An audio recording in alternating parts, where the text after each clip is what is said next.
欢迎来到巴巴娱乐呀频道，请订阅频道，所以大家不要错过当天最热门的新闻。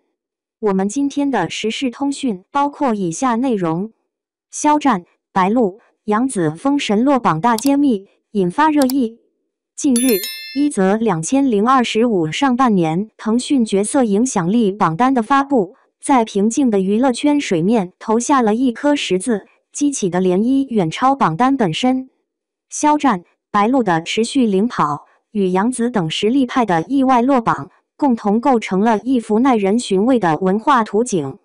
这并非简单的明星人气更迭，其背后深刻折射出当下粉丝观众审美趣味的三大转向，并意外地掀起了一场关于唐代审美的复兴热议，标志着我们正在告别一个审美范式，迎接另一个更为多元、鲜活的时代。传统意义上，像杨紫这样擅长塑造层次丰富、命运多舛角色的演员，其魅力在于引导粉丝观众进行共情式仰慕。粉丝观众为角色的悲欢离合而感动，赞叹于演员的精湛演技，与角色保持着一种审美的距离感。然而，本次榜单结果显示出一种新的审美趋势——代入式陪伴。以肖战、白鹿为代表，他们所饰演的角色往往更具当下感和陪伴感。无论是都市中的独立奋斗者，还是仙侠世界里拥有现代思维的主角，其人设更贴近当代年轻人的生活状态与情感诉求。粉丝观众追剧不再仅仅是旁观一个遥远的故事，而是将自我情感投射其中，在角色的成长轨迹里寻找自己的影子，获得一种与我有关的精神慰藉和情感陪伴。这种审美转向要求角色不仅是完美的戏剧符号，更要是可亲近的理想自我镜像。图榜现象正是这种深度情感连结的集中体现。另一个不可忽视的转向是演员自身人格魅力在角色评价体系中的权重急剧升高。在过去，一个成功的角色首要归功于扎实的剧本和精良的制作，演员是剧本的仆人。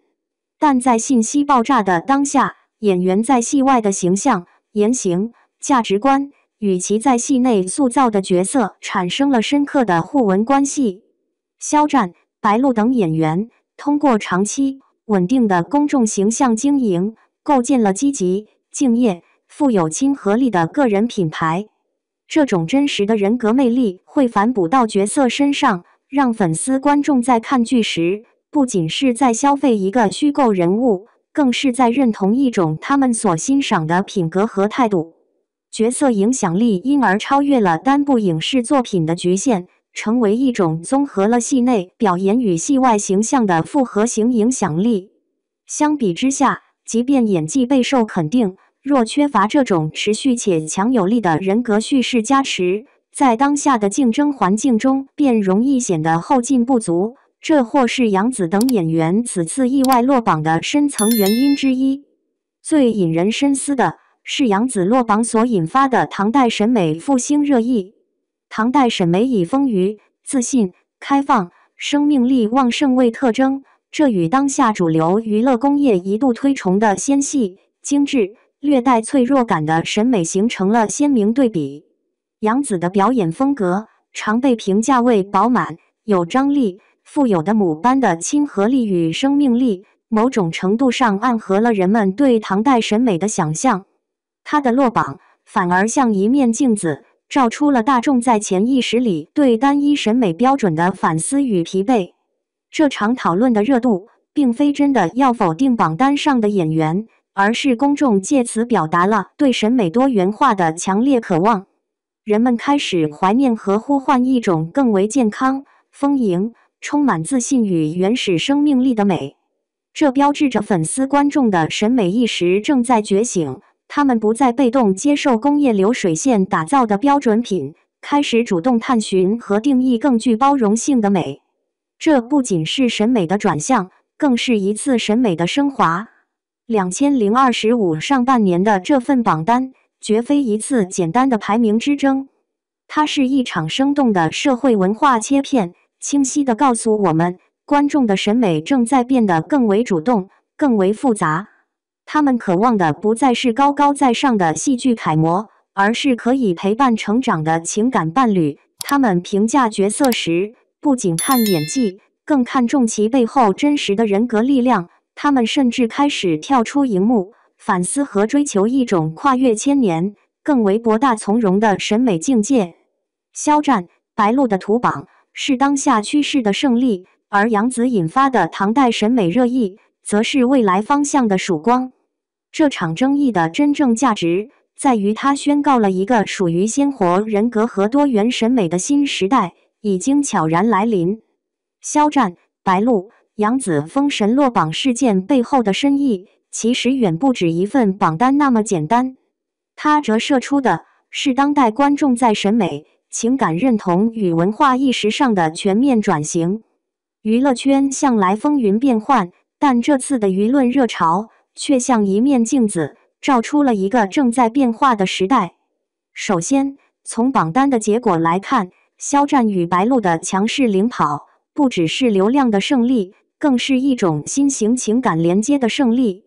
过去，观众看剧是为了看别人的人生，而如今，他们更想活在角色的世界里。肖战塑造的角色往往兼具温柔与力量，如《玉骨遥》中清冷克制的石影，《藏海传》中的赤诚少年，这些人物不再只是遥不可及的理想，而成为当代年轻人情感共鸣的映照。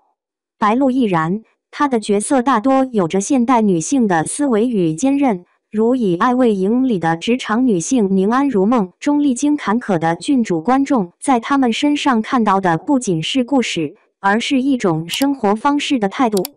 这种代入式陪伴的审美变化，本质上是一种心理投射。当代观众普遍生活在高压与焦虑的语境中，他们渴望在影视作品中找到某种精神陪伴与自我救赎。肖战、白鹿的角色不再是传统意义上完美无缺的英雄或圣女，而是带着人性缺口，却仍保持信念与温度的当代镜像。这种审美的共生感，让他们的角色超越了戏剧叙事，成为一种可以与现实生活对话的情感载体。而杨紫的落榜，反倒成了另一种文化现象的引子。它代表的是一种旧式的共情审美，通过角色的悲欢离合去打动观众，用演技与情绪去建立情感连接。它的成功建立在深厚的表演功底与对人物命运的精准把握上。然而，如今的观众不再满足于旁观式感动，他们希望角色能走下银幕，与自己同行。杨紫式的情感浓度在工业化语境下或显得厚重，这恰恰暴露出审美转型期的冲突与阵痛。值得玩味的是，唐代审美复兴之所以在杨紫身上引发热议，正是因为她的气质与唐代美学精神不谋而合。唐代的美是自信、丰盈、张扬生命力的美，不追求刻意的纤细与虚弱，而强调一种饱满的存在感。杨紫的荧幕形象往往真实、有力量，能在笑中藏泪，柔中带刚。这种厚重的生命感，让她与当下部分审美趋向的轻盈化滤镜化形成了鲜明对比。观众对她落榜的惋惜，其实是一种审美反思，我们是否正在过度追求一种精致的虚假？从文化层面看，这次榜单的争议不仅是谁更红的问题，而是观众自我意识觉醒的表现。新一代观众不再被动接受娱乐工业的审美输送，他们更关注演员的真实人格、生活态度与情感价值观。肖战、白鹿之所以持续高热，除了作品本身，更因为他们在戏外展现出的真诚、克制与努力，这些品质构成了人格叙事的一部分。如今的角色影响力已不再局限于荧幕内，而是由戏内与戏外共同塑造的复合影响力。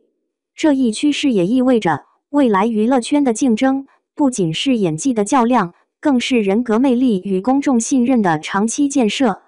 演员要想保持影响力，不能只靠作品爆红，还要靠真实的人格让观众持续认同。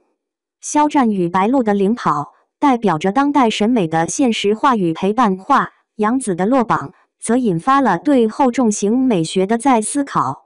这场封神落榜争议的真正价值，不在于谁赢谁输，而在于它让大众开始重新定义美与力量。我们或许正处在一个审美分水岭，一边是追求轻盈、亲近、即时情感连接的新型偶像审美，另一边是呼唤真诚、生命力与深度情感的古典回归。